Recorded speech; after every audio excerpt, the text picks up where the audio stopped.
by Xinhua writers Lu Chen, Hu Yusong, Washington, May 7. Xinhua, the 2015 Iran nuclear deal was effective and the U.S. withdrawal from it may bear significant impact, both politically and diplomatically, a U.S. sanctions expert has said. U.S. President Donald Trump, who has long been criticizing the deal, was expected to announce his decision on Tuesday afternoon about whether to pull the United States out of the landmark pact aimed to curb Iran's nuclear development. The deal may not be perfect, but the best way to fix it is to implement it and then to work on its problems in a positive atmosphere, Richard Nephew, a senior research scholar at the Columbia University, told Xinhua in an exclusive interview recently. Nephew served as the lead sanctions expert for the U.S. team negotiating the Iran nuclear deal from 2013-2014. An effective deal. The Iran nuclear deal was negotiated between the six world powers, namely China, Russia, Britain, France, the United States and Germany, and Iran in 2015, in which the West promised to relieve sanctions on Tehran in exchange for a halt in Iran's efforts to develop a nuclear weapon. Nephew said the pact was effective as it kept Iran further away from being able to produce nuclear weapons.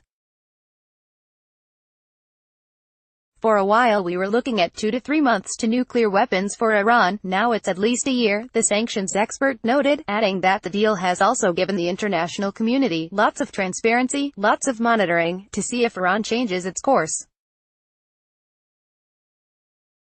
The International Atomic Energy Agency, IAEA, a UN watchdog tasked monitoring Iran's nuclear activities, had in the past certified 8 times Iran's compliance with the nuclear deal.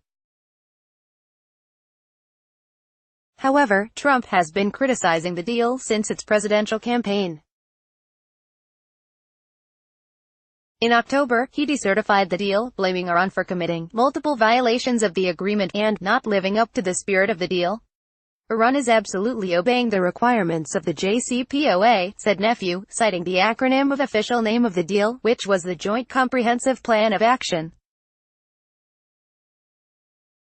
Nephew once served as principal deputy coordinator for sanctions policy at the Department of State from 2013 to 2015. The former diplomat regarded Trump administration's spirit arguments as weak and unpersuasive. If you don't have actual proof of bad behavior, you talk about spirit, he said. It's about Iranian government. Meanwhile, Trump also wanted to eliminate the sunset clauses that allow Iran to restart its uranium enrichment program after 2025, and include clauses to curb Iran's missile programs and its expansion in the Middle East into the pact. A lot of Americans, even myself, would agree it would be better if we have gotten something a little bit more robust, said Nephew. But the difficulty Trump will find is that if he gets away from this agreement, it's very hard to get Plan B to work, he noted. There's only so far as Iran, may be prepared to go in addressing U.S. concerns, Nephew added. Nephew, who was a director for Iran at the National Security Council from 2011 to 2013, observed that the real problem that Trump and his hawkish advisors had about Iran went beyond the multinational deal itself. It's about the Iranian government, said Nephew, pointing out Washington's long and unpleasant history with Tehran in the past decades, including the Iran hostage crisis in the late 1970s and the growth of terrorism in the region. For the supporters of the deal and the international community, it was more like an excuse, said Nephew, referring to Washington's objection about the deal. This is just the Trump administration being opposed to Iran fix, a false argument. In late April, French and German leaders visited the White House, as their trips were largely interpreted as a tag-team effort to save the deal, with little fruit seemingly yielded so far. In a joint press conference with Trump, French President Emmanuel Macron proposed to sign a new deal with Iran, including making sure no Iranian nuclear activity in the long run, putting an end to Tehran's ballistic activities and generating the conditions for a political solution to contain Iran in the region. To a large extent, Macron's suggestions echoed Trump's demands to fix the current deal. However, Nephew saw the fix arguments slightly disingenuous. All the people talking about fixing the agreement are the people saying we should kill the agreement, and they are also people who understand very well that Iran is not going to agree to fixes, he noted.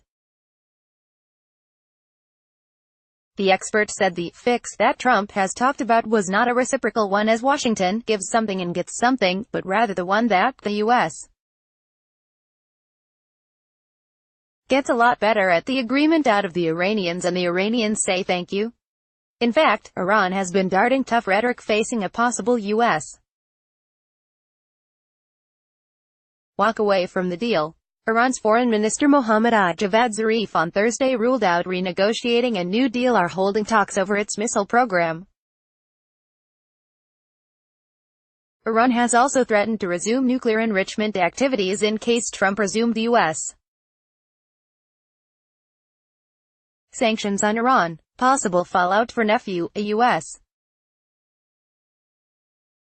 withdrawal, which he saw as highly likely, may bear little direct economic influence on America, but there will certainly be direct political and diplomatic impact. The expert said that with Iran possibly to restart its nuclear program, security concerns will be raised in the Middle East, with countries mulling their own nuclear development. It will also affect U.S. ties with its allies, especially the European countries. Washington's image as a trustworthy country will also be tarnished. It might even help encourage a trade war, if we're using sanctions in ways that other countries don't support, said Nephew.